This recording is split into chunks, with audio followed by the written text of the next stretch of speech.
Uyghur kishilik huquq tori Xitoy ishg'oliyati ostidagi Sharq Turkistonni dunyodagi saqchi eng ig'ir rayonlarning biri deb tasvirlab, doklad e'lon qilib, har xil saqchi kuchlarning musulmon turk xalqiga qarshi vahshiy jinoyat sodir qilayotganligini tasvirladi.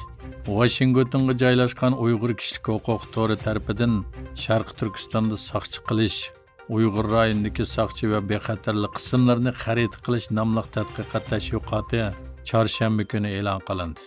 Chunki saqchi xodimlari Xitoy Kompartiyasining siyosatidan kelib chiqqan Uyg'ur qirg'inchiligini ilib berishdagi asosli artistlarning biri bo'lg'ashqa, bu guruh ularning qanday qurilmasini aniq tekshirishning zarurligini his qilganligini aytdi. Demokratik Jungo Buyuk Davr tor bekitidagi xabarlarga qaraganda, Xitoyning g'oyat zo'r a'zo ko'chirish sanoati dunyo jamoati tarafidan tirik kishilarning ishki a'zolarini yig'ib olgan deb ayblanayotgan bir paytda Xitoy Kompartiyasi CCP organ ko'chirish bayonotchisi Huang Jifo 12 oyning 9 kuni Guangshining Nanningda o'tkazilgan bir balvoq bir yo'l munbirida Xitoyning bir balvoq bir yo'l bo'yidagi organ ko'chirish texnikasining texnik ko'p davlatga eksport qilinganligini o'ttirg'i qo'yishi xalqaro jamiyatda gumon qo'zg'adi.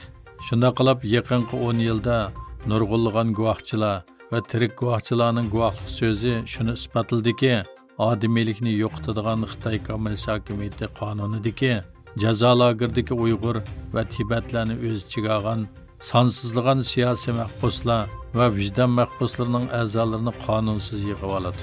Xitoydagi gung praktikantlari bo'lib Uyg'urlardan o'g'irlangan tirik a'zolarning halol organ markasi ostida islom davlatlariga setilayotganligini, davlatning ba'zi ayrimlarida a'zo ko'chirish uchun alohida yeshil koridorning borliqqa kelganligini ko'rsatib berdi. Bo'libmi Sharq Turkistonda. Vatikanda ichilgan tarixiy chiriklik delosida kardinal saviyasidagi yuqori darajali shaxs tunji qitim turmaga tashlandi.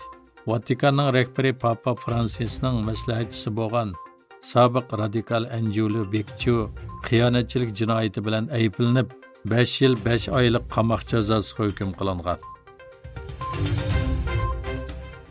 Yaqinqi oylarda Falastin xalqiga qartilgan zo'ravonlik darajasini kundan kunga o'stirayotgan Isroiliya bosh ministri Netanyahu G'azzadan chekinmaydiganligini aytdi.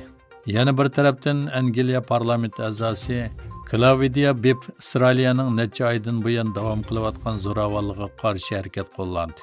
Angliyada mustaqil parlament a'zosi Claudia Bibb Xalqaro jinoiy ishlar sud mahkamasiga Isroiliyaning G'azzadagi urush jinoyatini tekshirish va ayblash to'g'risida arznoma yozdi.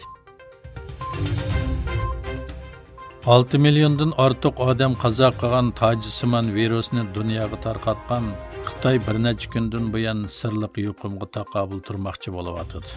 Mutaxassislar yangi yuqumda qo'rqinishning borligini, buning bilan doktorxonalarning to'lib ketishi va Yevropa davlatlariga tarqalishini keltirib chiqarganligini bayon qildi. Ular bolalarga ta'sir qilgan bu sirliq kasalning antibiotiklarga qarshi tura oladiganligini va buvoqlarning o'pkasida jarohatlarning paydo bo'lishiga boshlaganligini e'lon qildi. Chunki buning dorisi texnik dunyoda ishlab chiqarilmadi.